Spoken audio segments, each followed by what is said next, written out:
Actually ह्या आजाराची सुरुवात किती आधीपासून होत असेल हे सांगणं खूप अवघड आहे. मेमरीचा प्रॉब्लेम नाही आहे, ते फक्त चिडचिड करतात. डिमेन्शिया ॲक्च्युली ट्रीटेबल आहे, पण क्युरेबल नाही आहे. हा मेसेज देणं खूप गरजेचं असतं की माझे बाबा थोडेसे मजेशीर वागतात, पण ही स्टील माय फादर.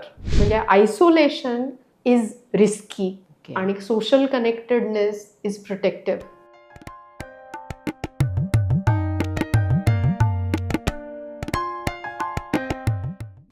नमस्कार. मीटिंग पॉईंट पॉडकास्टमध्ये आपलं स्वागत आहे. आजचा विषय थोडासा नाजूक आहे आणि तेवढाच महत्त्वाचाही आहे. विषय आहे डिमेन्शिया आणि अल्झायमर्स. 21 सप्टेंबरला वर्ल्ड अल्झायमर्स दिवस आहे. सो त्यानिमित्ताने त्याचा प्रचार व्हावा, त्या विषयावरती माहिती मिळावी लोकांना, म्हणून आम्ही हा पॉडकास्ट करतो आहे. आणि आपले आजचे पाहुणे आहेत डॉक्टर कल्पना रावल. त्या मनोरुग्ण तज्ज्ञ आहेत आणि खूप वर्षांपासून ह्या फील्डशी निगडीत आहेत. सो सुरू करूया. नमस्कार doctor Kalpana, welcome to meeting point podcast. नमस्कार. सो फायनली योग जुळून आला रेकॉर्ड करण्याचा. सो ती सगळ्यात बेसिक प्रश्न जो मनात उद्भवतो की what is the difference between dementia आणि अल्झायमर्स, कारण दोन्ही शब्द असे लागून लागून घेतले जातात. सो काय फरक आहे? आणि डिमेन्शिया हे एक प्रकारचा आजार आहे. ओके. त्याच्यामध्ये भरपूर कॅटेगरीज येतात आणि त्यातली सगळ्यात मोठी व्यापणारी कॅटेगरी म्हणजे अल्झायमर्स डिमेन्शिया आहे. ओके. सो सब टाईप आहे तो डिमेन्शियाचा. आणि नंबर 1 कॅटेगरी किंवा मेजॉरिटी पेशंट्स अल्झायमर्सचे असल्यामुळे ते कधी कधी सिनॉनिमसली वापरले जातात. अच्छा. पण डिमेन्शियामध्ये बाकीचे पण भरपूर प्रकार आहेत. ओके.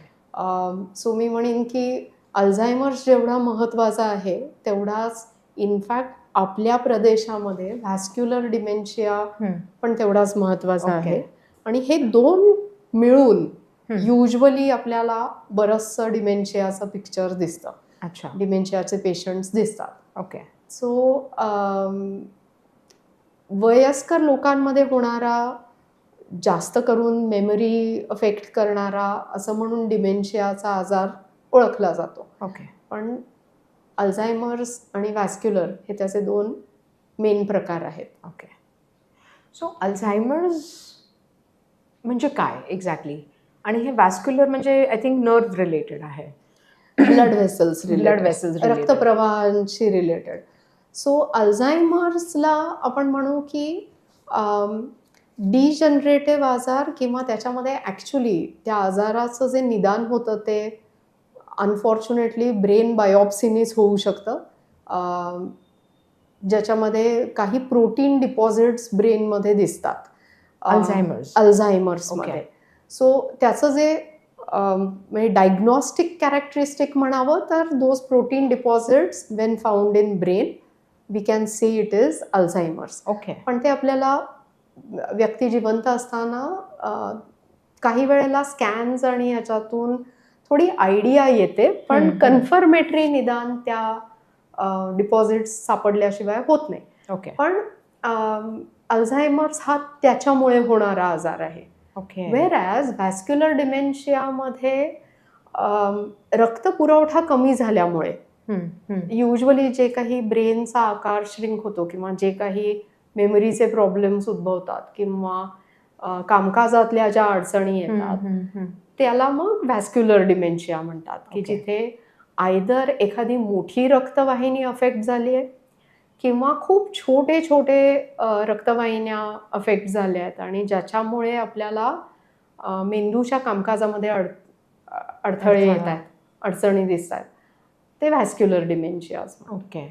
आणि याचं ऑनसेट कुठल्याही वयात होऊ शकतं का? तुम्ही म्हणालात तसं की पर्टिक्युलर 60 नंतर किंवा 70 नंतर? अल्झायमर म्हणजे डिमेन्शिया हा जो आजाराचा प्रकार आहे, आपण म्हणूयात की त्याचा जनरली 60च्या पुढे किंवा 65च्या पुढे आपल्याला दिसतात.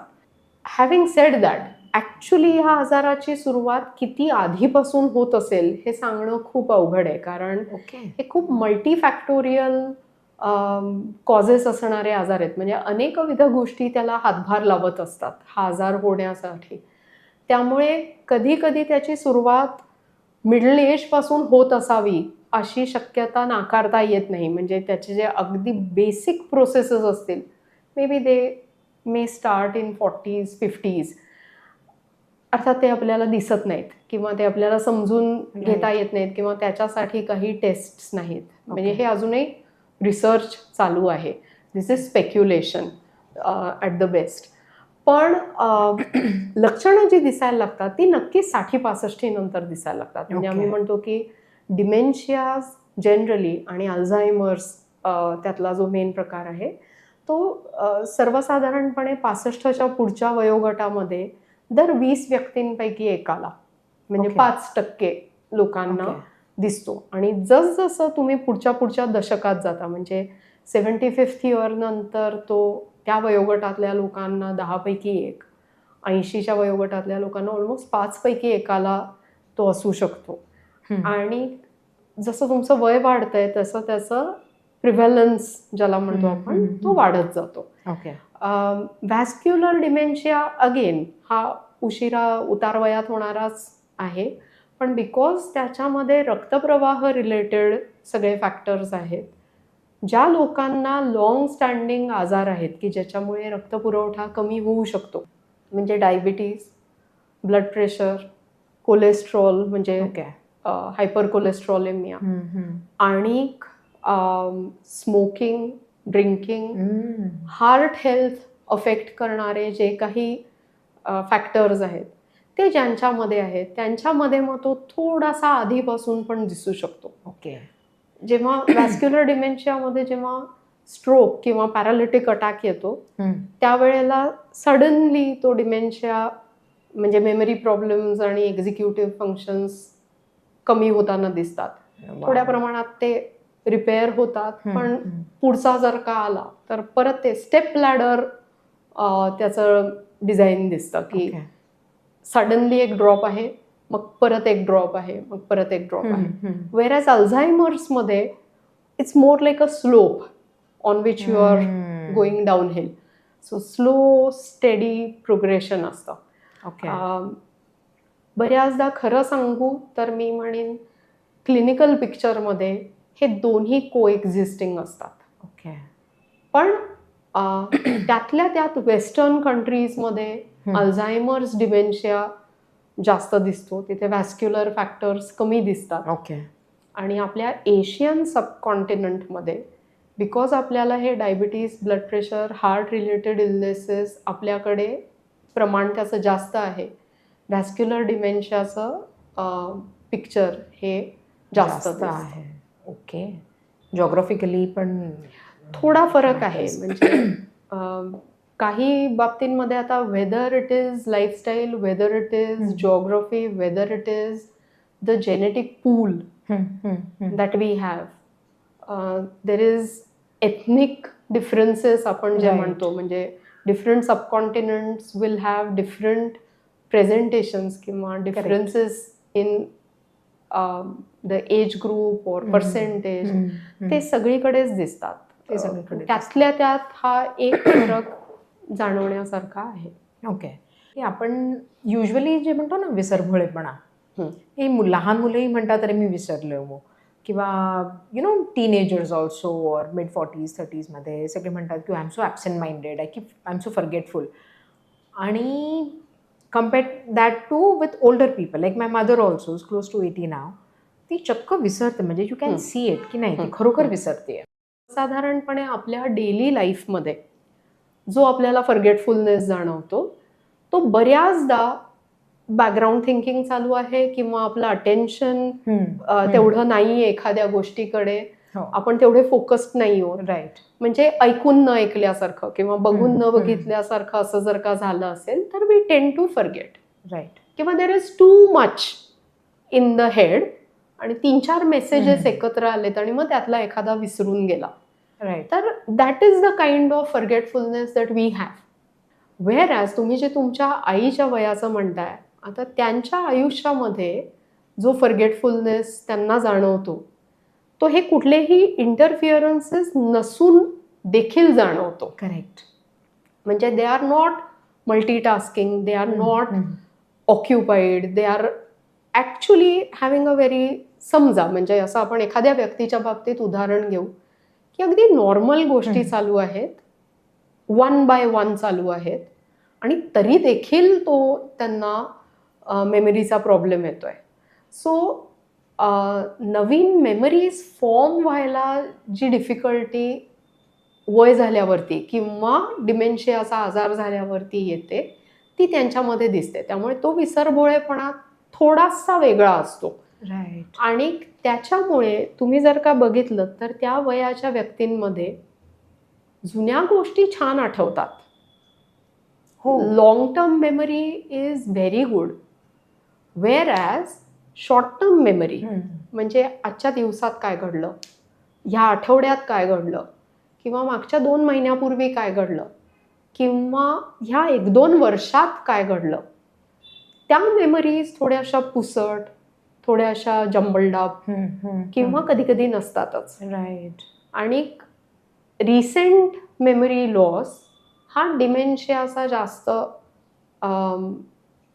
काय म्हणूयात ते लक्षण जास्त आहे. Okay. Long term memory is very well preserved. So even कधी कधी म्हणजे आता तुमच्याशी बोलताना मला पेशंट्स आणि नातेवाईक आठवतात. ते म्हणतात त्यांची मेमरी काहीही प्रॉब्लेम नाही आहे, त्यांना छान त्यांच्या सगळ्या मित्रांची नावं आठवतात, त्यांचं सगळं बालपण कुठे गेलं आठवतं, त्यांच्या सगळ्या जुन्या मेमरीज व्यवस्थित आहेत. सो त्यांना मेमरीचा प्रॉब्लेम नाही आहे, ते फक्त चिडचिड करतात. ओके. आणि दॅट चिडचिड इज बिकॉज माझा चष्मा कुठे ठेवलाय मला आठवत नाही, माझी किल्ली कुठे ठेवली आहे मला आठवत नाही, किंवा तू मला हा निरोपच दिला नाहीस. व्हेअर ॲज आता ही जी मी 3 उदाहरणं दिली त्याच्यामध्ये बिकॉज त्या व्यक्तीला विसर पडलाय, चष्मा कुठे ठेवलाय, किल्ली कुठे ठेवली आहे, किंवा निरोप दिला होता पण लक्षात नाहीये, आणि विसर पडलाय हे त्याला पण जाणवत नाहीये आणि इतरांना पण जाणवत नाहीये. त्यामुळे it is just a friction. Right. So लक्षण ऍक्च्युली असतं विसरभोळेपणा, पण दिसताना चिडचिड दिसते, किंवा दिसताना अँझायटी दिसते, किंवा दिसताना डिप्रेशन दिसतं. पण that is because of the recent memory problems. Right. आणि लोकांना वाटतं मेमरी छान आहे, सगळे छान उदाहरण मिळालं आहे. हां. सो ह्याचं डायग्नोसिस आपण कसं करतो? युजली डिमेन्शियामध्ये मी म्हटलं तसं की बऱ्याचदा मिक्स डिमेन्शियाज असतात. राईट. आणि दोन्ही म्हणजे डिमेन्शिया ॲक्च्युली ट्रीटेबल आहे पण क्युरेबल नाही आहे. ओके. सो काहीही कोणीही दावा केला तरी कम्प्लीट रिव्हर्सल टू नॉर्मलसी ते होत नाही. ओके. ट्रीटमेंट देऊन आपण छान त्याला स्टेबिलाइज करायचा प्रयत्न करू शकतो, त्याची प्रोग्रेस आपण स्लो डाऊन करायचा प्रयत्न करू शकतो. ओके. हॉल्ट करायचा प्रयत्न करू शकतो. अच्छा. सो ते सगळं आहे, म्हणजे ट्रीटमेंट्स अवेलेबल आहेत. हां.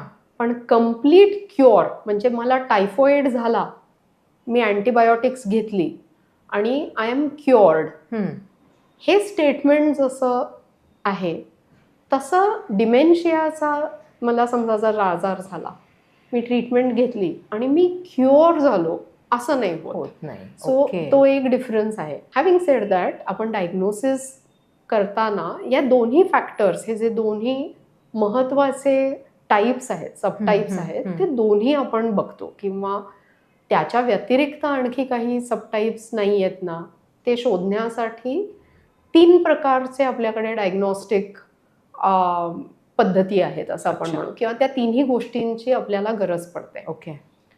सो पहिलं आहे रक्ताच्या तपासण्या. ओके. त्याच्यामध्ये आपण नॉर्मल रुटीन ज्या काही रक्ताच्या तपासण्या करतो त्या सर्व रक्ताच्या तपासण्या आम्ही करतो, कारण की हार्ट हेल्थ कशी आहे हे म्हणताना तुम्हाला डायबिटीज नाही ना, कोलेस्ट्रॉल नाही ना, हार्ट व्यवस्थित चालू आहे ना, म्हणजे ECG व्यवस्थित आहे ना, लिव्हर आणि किडनी पण व्यवस्थित फंक्शनिंग आहे ना, सो आतलं सगळं मेकॅनिझम छान आहे ना, हे बघायला आपण रक्ताच्या तपासण्या करतो. त्यातल्या 2 मेन मी मुद्दाम इथे उल्लेख करेन की थायरॉइड फंक्शन टेस्ट आणि B12 व्हिटॅमिन किंवा Okay. Generally vitamin deficiency Right. D3 आणि B12 या मोर कॉमनली. पण व्हिटॅमिन डेफिशियन्सीज आम्ही नक्की बघतो, ओके. कारण की स्पेशली थायरॉइड डेफिशियन्सी आणि व्हिटॅमिन B12 डेफिशियन्सीमुळे पण ऑलमोस्ट डिमेन्शियासारखं दिसणारं पिक्चर निर्माण होतं. मेंदू स्लो डाऊन होतो, मेमरी प्रॉब्लेम्स येतात, गडबड गोंधळ व्हायला लागतो. ओके. पण ते जर का वेळेत पकडलं आणि वेळेत ट्रीट केलं तर ते रिव्हर्सिबल आहे, म्हणून त्याला Okay. रिव्हर्सिबल डिमेन्शिया म्हणतो. So okay. या सगळ्या रक्ताच्या तपासण्या आपण करतो. Second is actually brain related, EEG आणि MRI scan. Okay. More commonly MRI scan आम्ही करतो, कारण की त्याच्यामध्ये मेंदूचं श्रिंकेज किती झालंय ते आपल्याला दिसतं.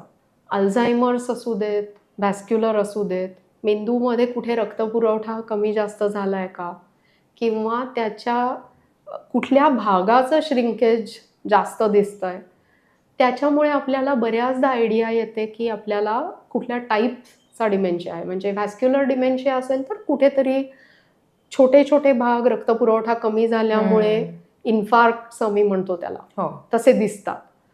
वेरॅज अल्झायमर्समध्ये ब्रेन तसा दिसायला ठीक दिसतो, पण अगदी त्याचा साईज कमी झालेला असतो आणि त्यातल्या ज्या मोकळ्या स्पेसेस असतात MRI स्कॅनमधल्या तशा खूप मोठ्या प्रॉमिनंट दिसतात. जो मेंदू असा त्या कवटीच्या स्पेसमध्ये भरायला पाहिजे हो. तो असा सुकलेल्या अक्रोडासारखा आपण म्हणू की Wow. तो असा श्रिंक झाला आणि ओपन स्पेसेस जास्त आहेत ते दिसतं. So MRI brain usually helpful ठरतो.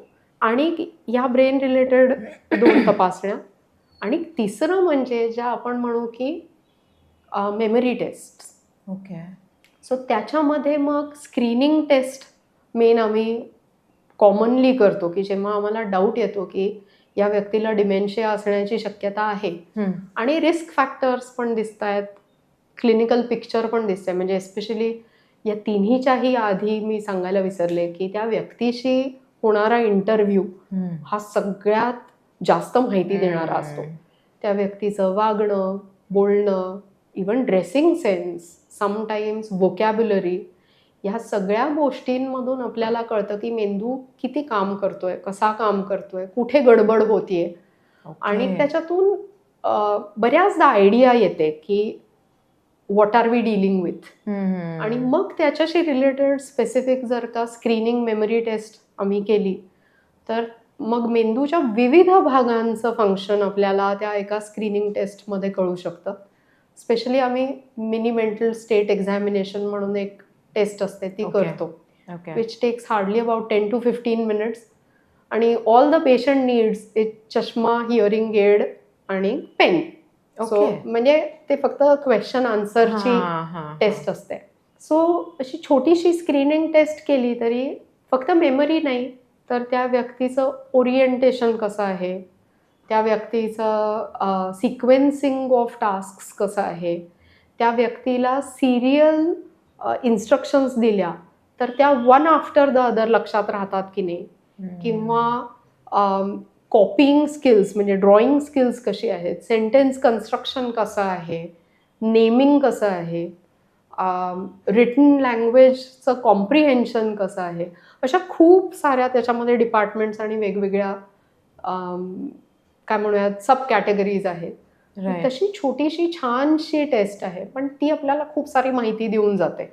सो ती आम्ही युजली म्हणजे मी माझ्या क्लिनिकमध्ये कायम करते.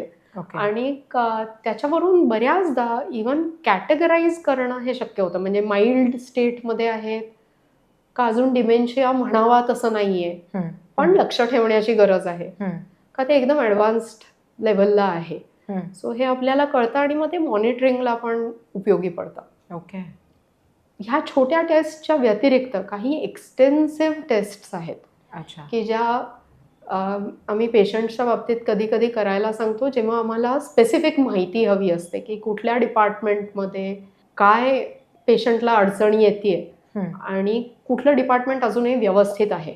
सो डिपार्टमेंट व्यवस्थित आहे म्हणजे लँग्वेज जास्त अफेक्ट झाली आहे, त्या पद्धतीने शब्द जास्त अफेक्ट झालेत, का पर्सनॅलिटी आणि ऑर्गनायझेशन जास्त अफेक्ट झालंय.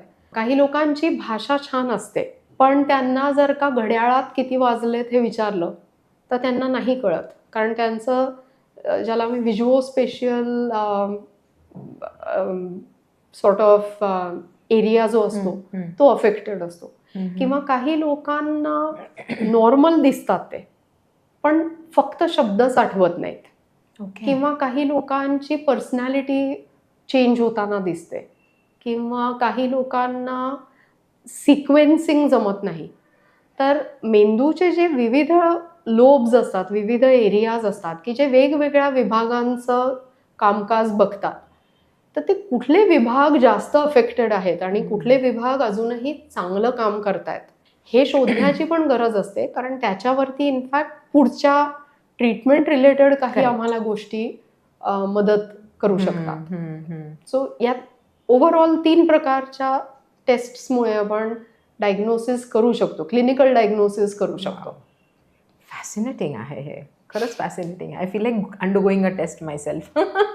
Any time. असं करू शकतात का लोक येऊन, म्हणजे नॉर्मल लोक ज्यांना चेक करायचं की बाबा सगळं ठीक आहे ना वगैरे? ॲब्सोल्युटली. इट इज म्हणजे it is more like a question answer test, more like aptitude test आपण जसे शाळेमध्ये द्यायचो तसं, की ज्याच्यामध्ये ब्रेनची जी काही एक्झिक्युटिव्ह फंक्शन्स आहेत ती सगळी टेस्ट होतात. सो असं काही असं ऍक्च्युली करायला हवं नाही का लोकांबरोबर? 60च्या पुढच्यांनी करावं, किंवा ज्यांच्यामध्ये थोडे रिस्क फॅक्टर्स जास्त आहेत त्यांनी नक्की करावं. आणि हे सगळे जे आजार आहेत हे जेनेटिक असतात का? आणि दुसरा प्रश्न की हे अगदी लहान मुलांना, म्हणजे जन्म व्हायच्या आधी किंवा अगदी लहानपणी असताना आपल्याला कळू शकतात का की बाबा होण्याचे चान्सेस आहेत? नाही. डिमेन्शिया हे जे आजार आहेत ते मल्टीफॅक्टोरियल आहेत आणि खूप त्याचं म्हणजे आम्ही कॉम्प्लेक्स इटिओलॉजी म्हणतो की त्याच्यामध्ये अनेकविध घटकांचा हातभार असतो. आणि त्याच्यामुळे तसं त्याला आधीपासून टेस्ट करणं हे शक्य नाही अजून तरी. पुढे काय होईल माहिती नाही, पण अजून तरी शक्य नाही. सेकंडली, हे आजार लहान मुलांचे नाही आहेत, म्हणजे हे आजार वयस्कर लोकांचे आहेत. आपण म्हणू की डेव्हलपमेंटल आजार नाही आहेत हे. त्यामुळे अगदी लहानपणी ते नाही कळत. त्यावेळेला ब्रेनची डेव्हलपमेंट अजून होत असते, त्यावेळेला त्या मेंदूची वाढ अजूनही होत असते. बरं, ह्याच्यात लाईफस्टाईलचा तर आय एम शुअर खूप भरपूर आहे, हातभार आहे ना? Yes. Sleep, I guess. Sleep, nutrition, exercise, relaxation, everything will play a role. Everything will matter. आणि तुम्ही म्हटलात तसं की the most ignored, neglected yet most important factor is sleep. कारण झोप तुमची जेवढी छान असते, 7 ते 8 तासाची झोप व्यवस्थित असणं, त्याने मेंदूची हेल्थ जी चांगली राहते तेवढ्या, म्हणजे this is one of the most असं म्हणू अंडरमाइंड ट्रीटमेंट स्ट्रॅटेजी, की तुमची झोप तुम्ही व्यवस्थित करा तर तुमचे chances of cognitive decline reduce. आणि त्याच्या जोडीला मग बाकी सगळं आहेच. कारण न्यूट्रिशन तुमचं किती वेल बॅलन्स्ड आहे, तुम्ही काय काय खाता, इनफ विटामिन्स मिळतात की नाही, इनफ प्रोटीन्स मिळतात की नाही, इनफ फॅट्स, गुड फॅट्स मिळतात की नाही, हे सगळं त्याच्यामध्ये येतं. So well balanced diet is equally important. Exercise is important. Right. एक्सरसाइजमध्ये पण तुम्ही कार्डिओ ॲक्टिव्हिटीज ज्याला म्हणता, की ज्याच्यामुळे तुमचा रक्तप्रवाह सुधारणार आहे, तुमची हार्ट हेल्थ चांगली राहणार आहे. So specifically intended for increasing heart rate आणि एरोबिक एक्सरसाइजेस ते महत्त्वाचे आहेच. पण त्याच्या जोडीला स्ट्रेंथ ट्रेनिंग एक्सरसाइजेस जे अगेन खूप कॉमनली निग्लेक्टेड आहेत, ते करणं गरजेचं आहे. म्हणजे वेट्स, डम्बेल्स, रेझिस्टन्स बँड्स किंवा बॉडी वेट वापरून केलेले exercises, strength training exercises, they are found to be very very effective. योगामधले पोश्चर्स मेंटेन करणं हा जो एक भाग आहे, म्हणजे योगा नॉट फॉर फ्लेक्सिबिलिटी पण Right. Yoga for the main purpose of yoga, की ज्याच्यामध्ये स्टेबिलिटी, पर्पजफुल तुम्ही चॅलेंजेस देता ब्रेनला विविध पोश्चर्सनी. हे जे आहे that is brain training. So that kind of yoga हे सगळ्याचं जर का again everything is needed. So if you have good balance of these exercises in your life, yes, they will help immensely. Okay. आणि एक्सरसाइजच्या बरोबर रिलॅक्सेशन, कारण stress level कमी करायला, generally बॉडीचा बर्निंगचा रेट कमी करायला ज्या काही कामिंग रिलॅक्सिंग ऍक्टिव्हिटीज तुम्ही करता, whether they are meditation, whether they are relaxation techniques, whether they are काय म्हणूयात आपण एनी हॉबीज, किंवा वेदर दे आर जस्ट काय म्हणू peaceful mindful activities, something to calm yourself down. Right. So ह्या सगळ्या लाईफस्टाईल चेंजिंग ज्या गोष्टी आहेत त्या सगळ्या तेवढ्याच महत्वाच्या आहेत. मेंदूला चालना देण्याकरता पझल्स किंवा हे सुडोकू, स्क्रॅबल वगैरे असे बरेचसे येतात, त्याच्याने मदत होऊ शकते. डेफिनेटली. कारण तुम्ही सारखं म्हणजे विचार करायला किंवा प्रवृत्त होता ना ते सॉल्व्ह करायला problem. So again, this is part of mental exercises. These are mental brain exercises. ना जसं आपण शारीरिक एक्सरसाइजचं म्हटलं तसं mental exercises definitely help. Especially जर का तुम्ही नवीन गोष्टी शिकत राहिलात किंवा तुम्ही हे पझल्स सर्व प्रकारची पझल्स करत राहिलात. ओके. अगेन म्हणजे फक्त शब्दकोडं नाही, पण शब्दकोडं आहे की ज्याच्यात शब्द आहेत. सुडोकू आहे ज्याच्यामध्ये अंक आहेत पण it is more of a logic game. किंवा काही वेळेला कार्ड गेम्स असतात, काही वेळेला कनेक्शन्स फाइंड आउट करायची पझल्स असतात की ज्याच्यामध्ये तुम्हाला तुमच्या ब्रेनची वेगळी डिपार्टमेंट्स वापरली जातात की ह्या दोन्हीतली सिमिलॅरिटी शोधा किंवा ह्या सगळ्या ग्रुपमधले सब ग्रुप्स करा. जसं लहान मुलांना ब्लॉक्सचा गेम असतो की ज्याच्यामध्ये 4 रंगाचे 4 शेप्सचे ब्लॉक्स असतात आणि मग मुलांना आपण सांगतो की त्याचे वेगवेगळे गट कर, वेगवेगळे ग्रुप्स कर. मग either it could be coloured groups किंवा it could be same shape groups किंवा it could be a picture that can be created by using 4 different shapes. पण ते वेगवेगळ्या प्रकारे रिऑर्गनाइज कसं करायचं त्याच्यासाठीचे एक्सरसाइजेस असतात. देअर कुड बी आपण असं म्हणू की पॅटर्न्स फाइंड करायचे एक्सरसाइजेस असू शकतात की ज्याच्यामध्ये again so basically a variety of puzzles, variety of games which sometimes may use the languages, words or don't use languages at all. Okay. Non verbal आम्ही म्हणतो की जे पिक्चर्स, कलर्स, म्युझिकल नोट्स किंवा अशा टाईपचे आहेत, साऊंड्स किंवा patterns, okay, recognising patterns, okay, हे जे आहेत ते जर का तुम्ही सगळे करत राहिलात तर इट स्टिम्युलेट्स द ब्रेन आणि इट इज डेफिनेटली हेल्पफुल. ह्याच्यामध्ये नवीन काहीतरी शिकणं, नवीन लँग्वेज शिका, नवीन स्किल शिका, नवीन काहीतरी करा. ते नवीन करताना तुमच्या ब्रेनला डेफिनेटली नवीन काहीतरी डिपार्टमेंट्स क्रिएट करायला लागतात. सो त्या सेल्स वेगळ्या पद्धतीने तुम्हाला प्रोटेक्ट करतात. ओके. सो न्यूरोप्लास्टिसिटीच्या दृष्टीने हे खूप खूप महत्वाचं आहे. आता आपण हे जे बोललो हे तर definitely goes without saying. Correct. की व्यवस्थित झोप लागते, कारण युजली वय जसं होतं तसं त्यांची झोप पण कमी होते.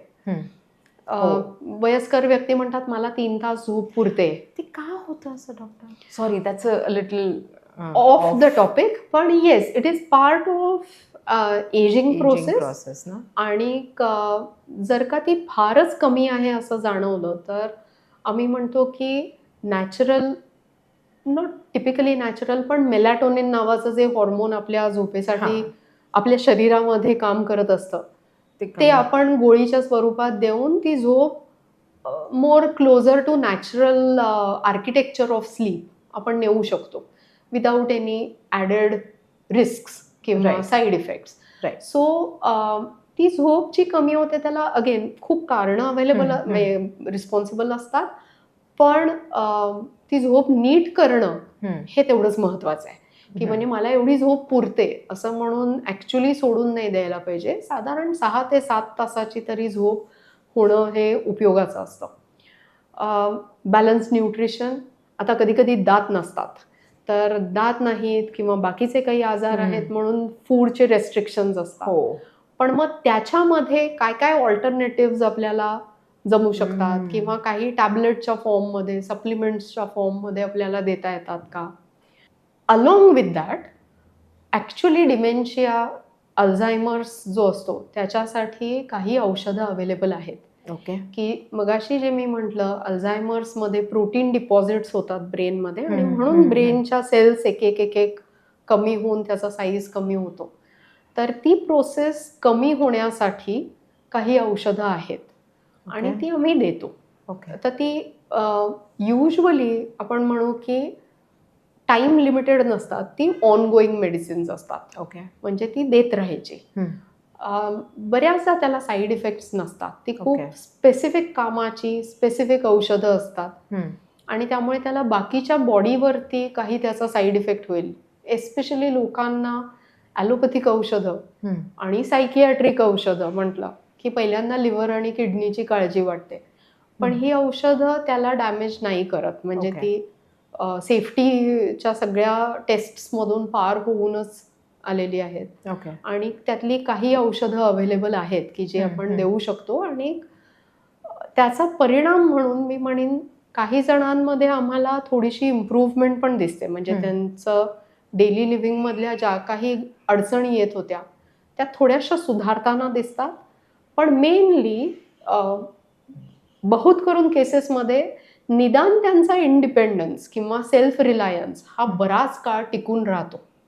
ओके. आणि ही एक मोठी अचीवमेंट डिमेन्शियामध्ये आम्ही मानतो की as long as the person is having a bath himself or herself, eating on his on or her own, किंवा तुम्हाला अजून करन्सी तुम्ही विसरला नाही आहात किंवा तुम्ही घरचा पत्ता विसरला नाही आहात किंवा तुम्ही आंघोळ कशी करायची हे विसरला नाही आहात. कारण हे ॲडव्हान्स डिमेन्शियामध्ये व्हायला लागतं की लोकांना नाही कळत की आंघोळ कशी करायची, जेवायचं कसं. म्हणजे ताट समोर असतं पण ते बघत राहतात, कधी कधी त्यांना खाता नाही येत. सो ही जी स्किल्स आहेत again it is the lost skills means की तुमची क्वालिटी ऑफ लाईफ तेवढी जास्त बिघडणार आहे आणि तुम्ही जास्त डिपेंडंट होणार आहात on somebody to be there all the time. So काही वेळेला औषधांनी जर का इवन हे हॉल्ट करता आलं, म्हणजे असा मेजर खूप फरक नाही दिसला, पण औषधं चालू आहेत आणि नॉर्मल लाईफ चालू आहे, okay, is a good enough criterion to continue with the medicines. पण तशी मेडिसिन्स आहेत अवेलेबल. व्हॅस्क्युलर डिमेन्शिया जर का जास्त वाटला तर जी तुमची normal diabetes, blood pressure, cholesterol control करणारी, हार्ट रेट कंट्रोल करणारी जी औषधं आहेत जे तुमचे नॉर्मल फिजिशियन रेग्युलरली देत आहेत, ते घेऊन ते स्टेबल ठेवणं, जास्तीत जास्त स्टेबल ठेवणं हे महत्त्वाचं काम असतं. आणि ती पण म्हणजे तो ट्रीटमेंटचाच एक भाग आपण म्हणूयात. राईट. आणि मग मेंटल ॲक्टिव्हिटीज नक्कीच जेवढ्या ज्याला जशा जमतील तशा करत राहायच्या. बऱ्याच केसेसमध्ये पाहिलंय की कितीतरी वेळा त्यांना हॅल्युसिनेशन्स होतात, भास होतात, किंवा भीती वाटायला लागते. I remember in my father's case he would look at his on reflection. त्यांना वाटायचं की त्यांचे वडील उभे आहेत समोर, कारण he had started looking like his father. तर अरे बाबा उभे आहेत आणि मग ते बाबांची गप्पा मारतायत, तुम्ही इथे काय करताय, तुम्ही मला न्यायला आलात का वगैरे, यु नो. सो हा काय प्रकार आहे मग? हे एक्स्ट्रीम केस झाली नाही का? येस. ह्याच्यामध्ये अगेन म्हणजे मगाशी आपण ट्रीटमेंटबद्दल बोलताना good you brought this up, कारण Okay. की हे जे सेकंडरी प्रॉब्लेम्स आहेत, म्हणजे either it could be loss of confidence, either it could B anxiety की मी एकटी कशी करू, सारखं कोणीतरी बरोबर पाहिजे, किंवा इट कुड बी हॅल्युसिनेशन्स, किंवा हे जे lack of recognition of self image, म्हणजे आरशातलं अच्छा. रिफ्लेक्शन, ह्या गोष्टींमुळे होणारे जे काही इमोशनल डिस्टर्बन्सेस किंवा बिहेवियरल डिस्टर्बन्सेस, कारण मग आर्ग्युमेंट्स होऊ शकतात, ऐकत नाहीत लोक, कधी कधी स्टबर्न होतात हो, हो. जास्त, की मी म्हणतोय तेच खरं आहे, आणि राईट. ते तसं परसिव्ह करत असतात, म्हणजे Correct. त्याच्यात त्यांची चूक नसते, पण त्यांचं परसेप्शन हे तेच असतं, आणि आपल्या परसेप्शनपेक्षा ते वेगळं असतं, पण त्यांना ते जमत नाही बदलणं. आणि त्यामुळेचे जे कॉन्फ्लिक्ट्स होतात किंवा त्याच्यामुळेचे जे प्रॉब्लेम्स होतात, तर ते सिम्प्टोमॅटिक ट्रीटमेंट आम्ही सगळ्याला देत असतो. ओके. म्हणजे जेव्हा अँझायटी खूप जास्त आहे असं वाटतं, म्हणजे आता लास्ट वीक माझ्याकडे एक 76 वर्षाच्या बाई आल्या होत्या, आणि त्यांना सारखं मुलगा किंवा नवरा किंवा सून घरात असावी असं वाटतं, कारण की त्यांना तो म्हणजे सारखं असं वाटतं काही झालं तर काय होईल, काही झालं मला जमेल का नाही, भीती. मला स्वयंपाक म्हणजे स्वयंपाकाला बाई आहेत, पण मला त्यांना सांगता येईल की नाही, किंवा मला काही झालं तर काय, आणि त्यांना ती अँझायटी खूप त्रास देते. ओके. आणि त्याच्यामुळे मग बाकीचे त्यांचे फॅमिली मेंबर्सचं आयुष्य हे थोडंसं डिस्टर्ब झालंय, कारण कोणी ना Right. कोणीतरी मग कॉन्स्टंटली त्यांच्याबरोबर राहायला लागतं, किंवा काही वेळेला खूप जास्त डिप्रेस्ड वाटतं की आता माझं काही खरं नाही, आणि मला ह्याच्यातून काही बाहेर पडता येणार नाही, आणि म्हणून ते सगळं सोडून देतात. म्हणजे मग बाकीच्या गोळ्या औषधांकडे, बाकीच्या व्यायामाकडे पण मग लक्ष राहत नाही. राईट. सो डिप्रेशन येतं. तर अँझायटीला अँझायटीची मेडिसिन्स किंवा त्याची ट्रीटमेंट देतो, डिप्रेशनला देतो. काही व्यक्तींमध्ये पार्ट ऑफ डिमेन्शिया हा हॅल्युसिनेशन्स आणि एस्पेशली व्हिज्युअल हॅल्युसिनेशन्स खूप येतात. ओके. म्हणजे तुम्ही म्हटलात तसं की दिसतात, एस्पेशली तुमच्या वडिलांचं जे म्हटलात दॅट इज, तो मी थोडासा वेगळा प्रकार म्हणेन, कारण त्याच्यामध्ये he is not able to recognise himself, आणि so it is a mistaken identity. Okay. पण काही व्यक्तींना तर आपण बोलतोय आणि इथे कोणीतरी येऊन बसलंय. अगेन माझ्या एक पेशंट आहेत, त्यांना त्यांचे एक जावई दिसायचे रोज खाली दरवाजात उभे असलेले, आणि ते जावई जाऊन म्हणजे he had passed away 5 years back, पण त्यांना ते दिसायचे, आणि म्हणून त्या म्हणायच्या तुम्ही दार का नाही उघडतात, ते आलेत आणि तुम्ही दार नाही उघडतात, ते बघा खाली दिसतायत मला. She would see from the balcony, आणि शी वुड फील की ही स्टँडिंग देअर, ते तिथे उभे आहेत आणि कोणीच दार उघडत नाहीये. सो त्याच्यावरून कॉन्फ्लिक्ट्स होऊन होऊन ते म्हणजे आले होते, पण actually the reason was she was hallucinating. आणि मग हॅल्युसिनेशन्स जर का होत असतील तर त्याला थांबवायला औषधं आपल्याला द्यायला लागतात. लॉस ऑफ रेकग्निशनचं मला आणखीन एक माझे पेशंट आठवले की कधी कधी त्यांच्या memories, because they are fading आणि new memories are not forming. Basically आपल्याला आपला चेहरा पण कसा लक्षात राहतो, किंवा आपण लहानपणापासून जेव्हा स्वतःला मोठं होताना बघतो, तर we tend to link all those serial images in our head as one file. Wow. Okay. आणि मग आता नवीन नाही ना अटॅच करता येईल, त्यामुळे मग आता हे कोण आहे, किंवा इव्हन बाकीच्या लोकांना ओळखायला त्यांना अवघड जातं. म्हणजे माझे जे पेशंट आहेत त्यांचा मुलगा आता 50 वर्षाचा आहे, आणि त्यांना त्यांच्या मुलाची जी मेमरी आहे ती तो 40 वर्षाचा असतानाची, म्हणजे 10 वर्ष आधीचे. तर आता त्याची दाढी पांढरी व्हायला लागली आहे, किंवा आता त्याला थोडंसं इथून केस जायला लागलेत, आणि he is looking more like actually his मामा. ओके. तर ते म्हणतात की हा काय, हा माझा बायकोचा भाऊ आहे. ते त्याला मुलगा म्हणून ओळखत नाहीत, ते त्याला बायकोचा भाऊच म्हणतात. ओके. दिस इज हाऊ ते ओळखायचं. हा, कारण की त्यांच्या डोक्यातली जी इमेज आहे, the one that looks similar to it, म्हणून तुम्ही तुमच्या वडिलांचं जे म्हटलात की ही वुड थिंक की his father is standing there, But that is the image that is already existing, आणि now this images matches up with it much more. जेव्हा जेव्हा डिमेन्शियाचे पेशंट्स माझ्याकडे येतात तेव्हा आम्ही सांगतो की one has to make a card, आणि that laminated card stays with the person every day. Okay. म्हणजे त्यांच्या पायजम्याच्या खिशात असू देत. आम्ही हे इंग्लंडला तर खूप करायचो, कारण आपल्या इथे तरी फॅमिलीज आहेत. पण मी जेव्हा इंग्लंडमध्ये जिरियाट्रिक सायकियाट्री डिपार्टमेंटमध्ये होते त्यावेळेला तिथे बऱ्याचदा सिंगल किंवा जस्ट कपल स्टेईंग टुगेदर, आणि one of them has dementia, म्हणजे असिस्टेड लिव्हिंगमध्ये कधी कधी मग त्यांना पाठवायला लागायचं. पण अदरवाईज जर का ते स्वतःच्या घरात राहत असतील तर आम्ही कायम सांगायचो की एक कार्ड बनवायचं.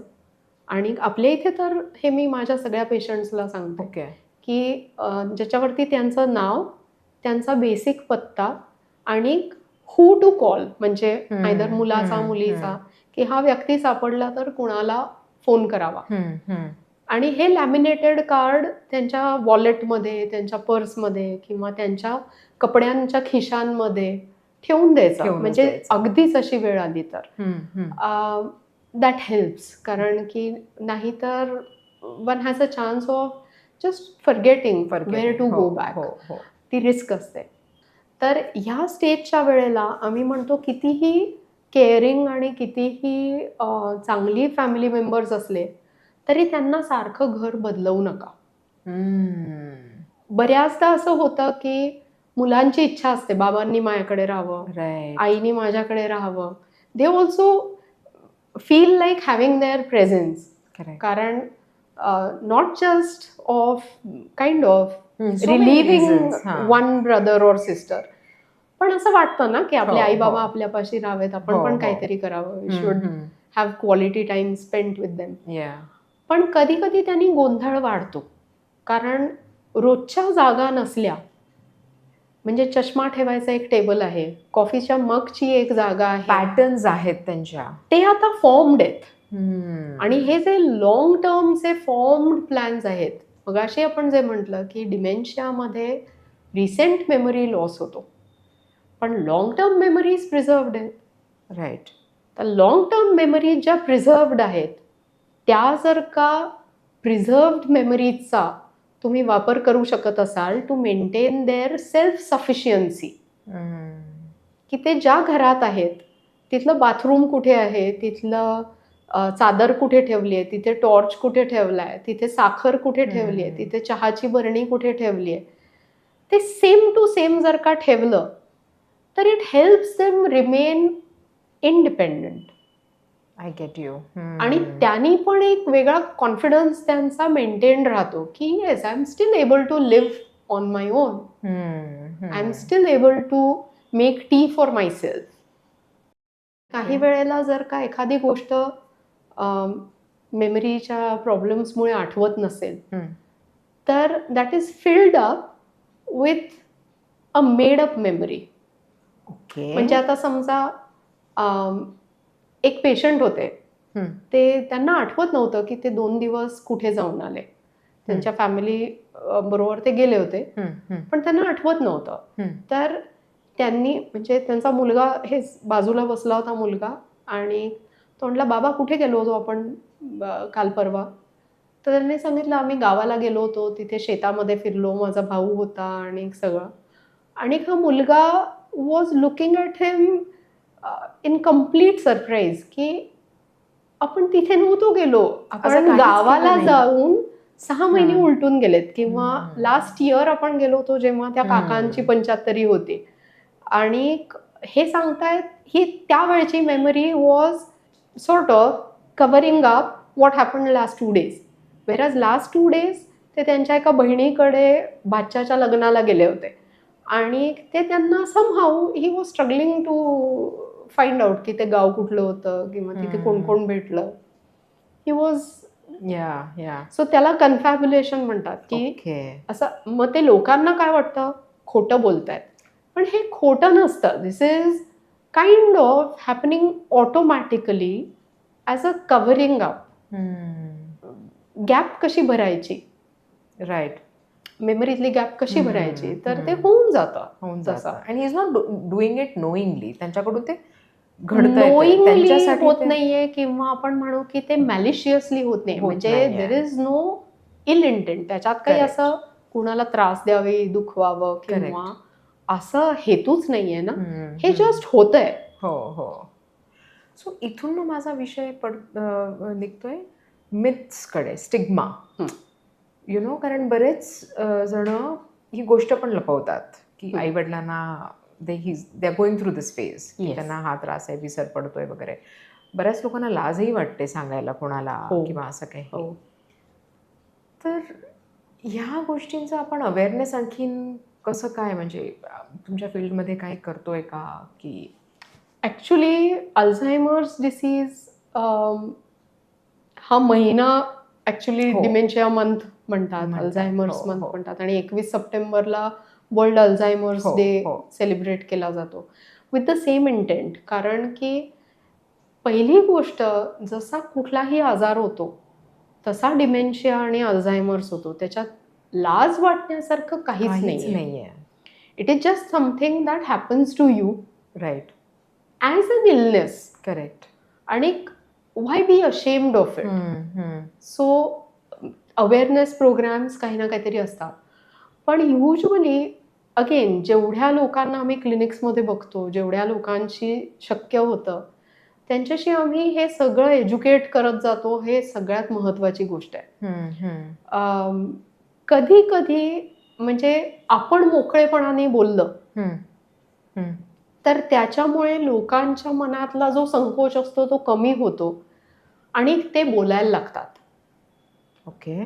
So sharing experiences becomes one of the good ways in spreading awareness. Secondly, ज्या लोकांना हे अनुभव आहेत ते किती छान अडॅप्ट करतात. म्हणजे त्यांनी पेशंटची काळजी तर घेणं गरजेचं असतं, पण त्यांनी स्वतःमध्ये काही काही बदल घडवले तर अगेन त्याचा स्टिग्मा किंवा त्याचं ओझं वाटणार नाही. बरोबर. The more we start doing it the better it will be for others also. आता माझ्या आई वडिलांचं समजा मी उदाहरण देत राहिले की अरे माझ्या बाबांनाही असं होतं, तेही विसरतात, तर मग पेशंटचं वाटतं हा ठीक आहे, this is common, this happens to most people. Correct. So I think that's how it should be. आणि त्याच्याबद्दल बोलायला पाहिजे. कारण अजूनही म्हणा जास्त करून अशिक्षित वर्गांमध्ये ज्यांना जास्त ह्या गोष्टींची माहीत नाही आहे ते ह्या गोष्टीला फार वेगळ्या पद्धतीने घेतात, नाही का? म्हणजे कदाचित तुमचा अनुभव वेगळा असेल. I think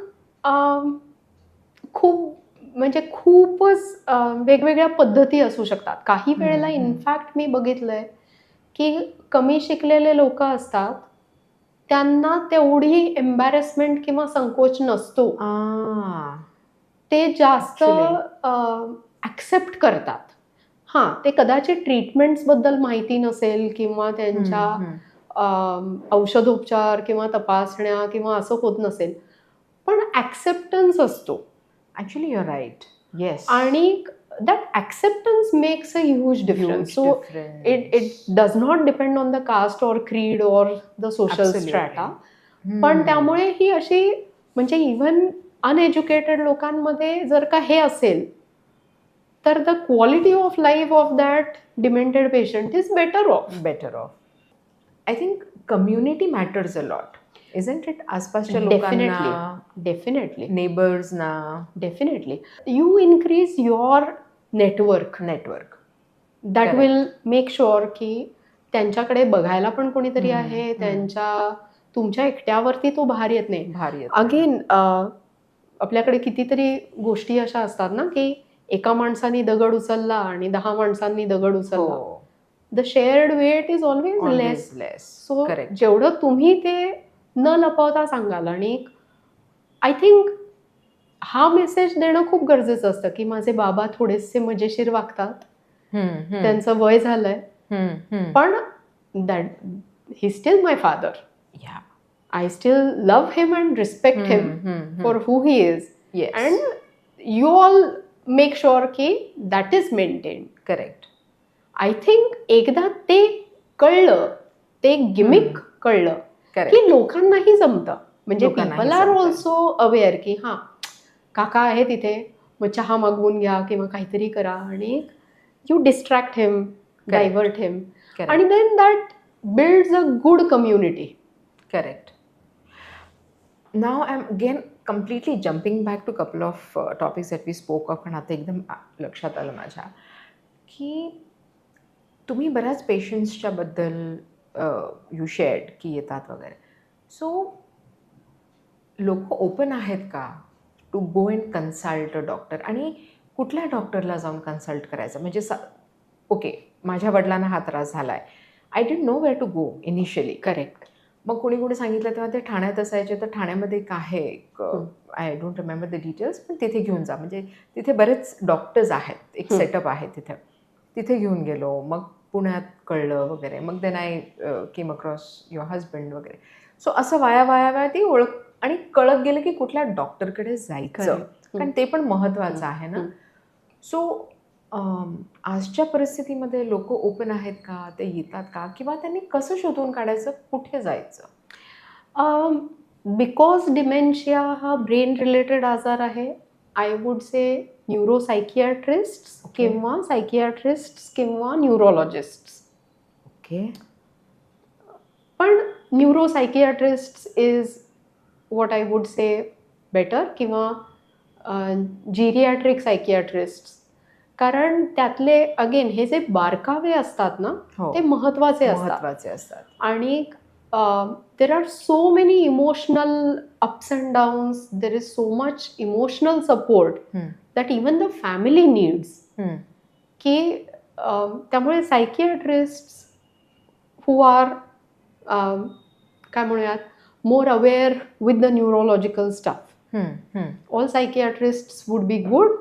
okay. Neuropsychiatrist definitely. अच्छा. आणि त्यांच्याकडे जावं बिनधास्त आणि कन्सल्ट करावं.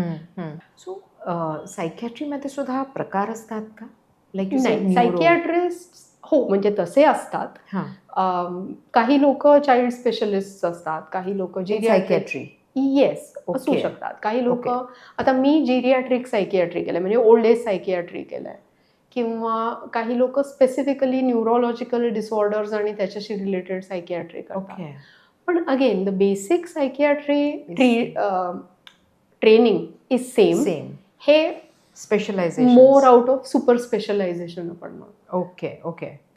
Any latest research or any developments in your field, like for example आता तुम्ही जसं म्हणालात ना की आम्ही बऱ्याच पेशंटना सांगतो की नावाचं ते लेबल वगैरे लॅमिनेटेड करून कार्ड घेऊन जा पत्त्याचं वगैरे.